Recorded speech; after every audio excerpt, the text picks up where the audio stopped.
Hello everyone, welcome to study with Chitralekha. आज है 21 नवंबर और हम लोग कर रहे हैं डेली करंट अफेयर्स के टॉप 10 क्वेश्चन।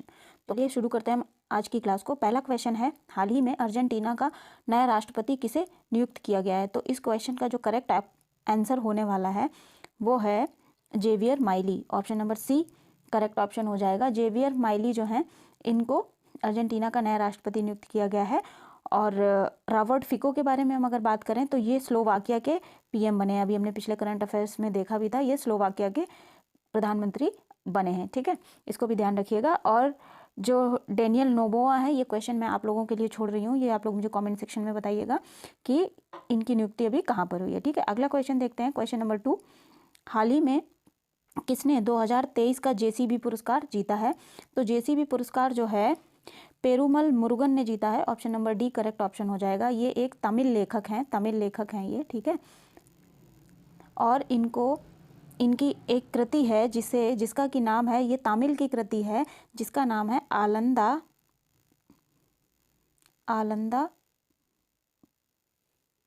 पैची।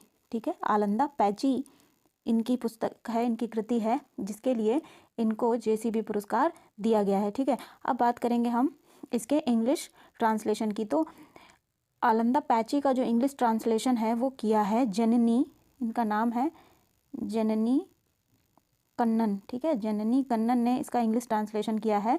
और इंग्लिश वर्जन का जो है, इंग्लिश वर्जन जो पुस्तक है आलंदा पैची की, इसका नाम है फायर बर्ड, ये याद रखिएगा। तो फायर बर्ड के लिए इनको 2023 का जेसीबी पुरस्कार दिया गया है। किसको? पेरुमल मुरुगन को। ठीक है, और इंग्लिश ट्रांसलेशन किसने किया है? जननी कन्नन ने किया है, ये बात भी याद रखिएगा। और ये जो जेसीबी पुरस्कार है ये साहित्य का पुरस्कार है, साहित्य में ये दिया जाता है। चलिए अगला क्वेश्चन देखते हैं। Question number 23। क्वेश्चन नंबर 23 क्या है? हाल ही में 2023 का मिस यूनिवर्स का खिताब किसने जीता है?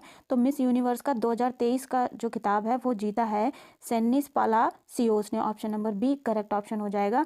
ये 23 वर्ष की हैं। ठीक है, और ये जो है कहाँ से बिलोंग करती हैं? ये बिलोंग करती हैं निकारागुआ से। ठीक है, ये निकारागुआ से बिलोंग करती हैं और इनको ही मिस यूनिवर्स 2023 का पुरस्कार दिया गया है। इन्होंने ये प्रतियोगिता जीती है। ठीक है, और इसका आयोजन कहाँ पर हुआ था इस प्रतियोगिता का?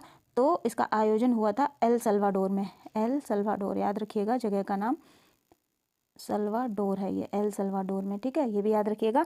और ये कौन सा वर्जन था?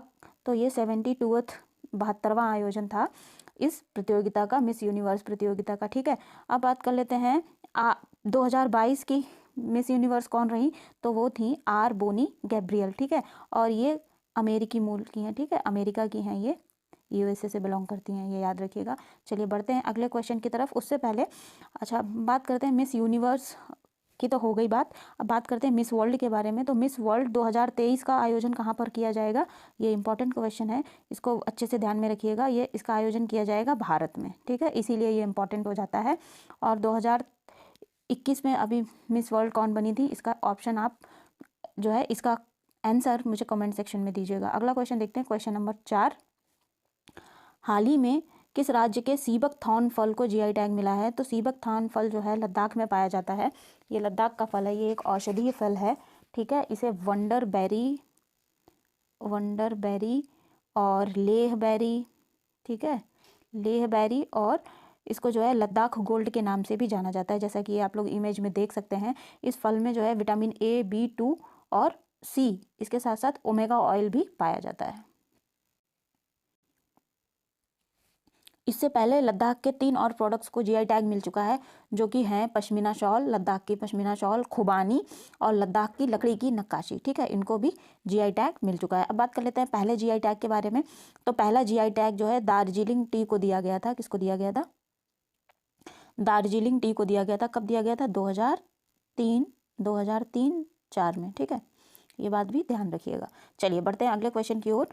क्वेश्चन नंबर 5, हाल ही में ओपन एआई के सीईओ कौन नियुक्त हुए हैं? तो ओपन एआई के जो सीईओ नियुक्त हुए हैं उनका नाम हमें बताना है। इनका नाम है मीरा मूर्ति। ये मीरा मूर्ति हैं जो कि भारतीय मूल की हैं। ठीक है, और ये ओपन एआई की सीईओ बनी है अभी। ओपन एआई की बात करें तो ये अमेरिकी कंपनी है। ठीक है, इसी ने चैट जीपीटी को लॉन्च किया था। ठीक है, जीपीटी की फुल फॉर्म आप लोग मुझे कमेंट सेक्शन में बताइएगा, इंपॉर्टेंट है। अच्छा, अब बात कर लेते हैं नील मोहन की। तो नील मोहन कौन है? नील मोहन जो है ये यूट्यूब के सीईओ हैं। शांतनु गुप्ता जो हैं ये एडोब के सीईओ हैं, याद रखिएगा। और सत्य नडेला जो है माइक्रोसॉफ्ट के सीईओ हैं। ठीक है, याद रखिएगा, ये तीनों भारतीय मूल के हैं, इसलिए यहाँ पर मैंने इसको बताया है। ठीक, चलिए नेक्स्ट क्वेश्चन देखते हैं। क्वेश्चन नंबर 6, हाल ही में शिक्षा के लिए समानता, ये थोड़ा मिस्टेक हो गई है, इसको ठीक कर लीजिएगा, समानता होगा ये। शिक्षा के लिए समानता के लिए हर बच्चे के लिए अधिकार अभियान किस प्रदेश ने शुरू किया, ये मैं बताना है। तो हर बच्चे के लिए अधिकार शिक्षा के लिए समानता के तहत चलाया गया है। ये जो अभियान है उत्तर प्रदेश सरकार के द्वारा शुरू किया गया है। ठीक है, इसका जो उद्देश्य है वो है छात्रों के लिए समान अवसर सुनिश्चित करना, किसके लिए? शिक्षा के लिए। ठीक है, और इसका जो विषय है वो लैंगिक समानता और देखभाल में समानता और समर्थन है, याद रखिएगा। नेक्स्ट क्वेश्चन देखते हैं। हाल ही में एस वेंकटरमन का निधन हो गया है, वो कौन थे? तो एस वेंकटरमणन जिनका कि निधन हुआ है ये आरबीआई के पूर्व गवर्नर थे। ठीक है, और ये 1990 से 1992 तक आरबीआई के गवर्नर रहे हैं। कौन से नंबर के थे? 18वें नंबर के थे। ठीक है, याद रखिएगा। अच्छा, वर्तमान में आरबीआई के गवर्नर कौन है? शक्तिकांत दास हैं। कौन है? शक्तिकांत दास हैं। कौन से नंबर के हैं? 25वें नंबर के हैं। ठीक है, अब बात करते हैं प्रथम भारतीय गवर्नर की। तो प्रथम भारतीय गवर्नर कौन थे? सीडी देशमुख थे। आरबीआई के प्रथम भारतीय गवर्नर कौन थे? सीडी देशमुख थे। ठीक, और कौन से नंबर के थे? 3rd नंबर के थे। और प्रथम ब्रिटिश गवर्नर कौन था अगर बात करें तो ये थे ऑसबोर्न स्मिथ। कौन थे? Osborne Smith.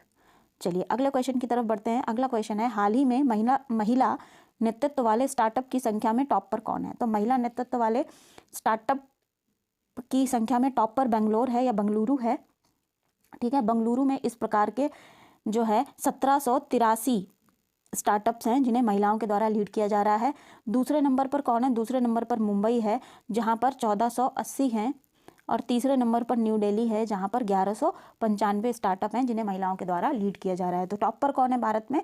बंगलुरु है। अगला क्वेश्चन देखते हैं। 36वां अखिल भारतीय संताली लेखक महोत्सव कहाँ आयोजित किया जाएगा? तो 36वां संताली लेखक महोत्सव जो है अखिल भारतीय लेखक महोत्सव ये आयोजित किया जाएगा बारीपदा में। बारीपदा कहाँ पड़ता है? उड़ीसा में पड़ता है। बारीपदा उड़ीसा में एक जगह पड़ती है, याद रखिएगा। कहाँ पर आयोजित होगा? बारीपदा में। अगला क्वेश्चन देखते हैं। क्वेश्चन नंबर 10, इंडोनेशियाई मास्टर्स 2023 गोल्ड टूर्नामेंट किस भारतीय गोल्फर ने जीता है, मैं बताना है। तो इंडोनेशियाई मास्टर्स 2023 जो है जीता गया है गगनजीत भुल्लर के द्वारा। Option number B correct option हो जाएगा। और ये इन्होंने 11वां, ठीक है, 11वां एशियाई टूर का खिताब था जो इन्होंने जीता है, याद रखिएगा। इससे पहले ये 10 जीत चुके थे। अब ये वाला जो इन्होंने जीता है इंडोनेशियाई मास्टर्स गोल्ड टूर्नामेंट इन्होंने जो जीता है ये 11वां था। ठीक है, याद रखिएगा। तो इस प्रकार से 21 नवंबर के ये टॉप 10 क्वेश्चन हम लोगों ने करंट अफेयर्स के किए। दोस्तों, चैनल को अगर सब्सक्राइब नहीं किया है तो चैनल को सब्सक्राइब किए बिना मत जाइएगा। वीडियो पसंद आएगा तो लाइक और शेयर ज़रूर करिएगा और बेल आइकन प्रेस करके नोटिफिकेशंस में ऑल कर दीजिएगा, जिससे कि आने वाले सभी वीडियोस की जानकारी आप तक सबसे पहले पहुंच जाएगी। तो मिलते हैं अगले वीडियो में, तब तक के लिए पढ़ते रहिए। Thank you everyone.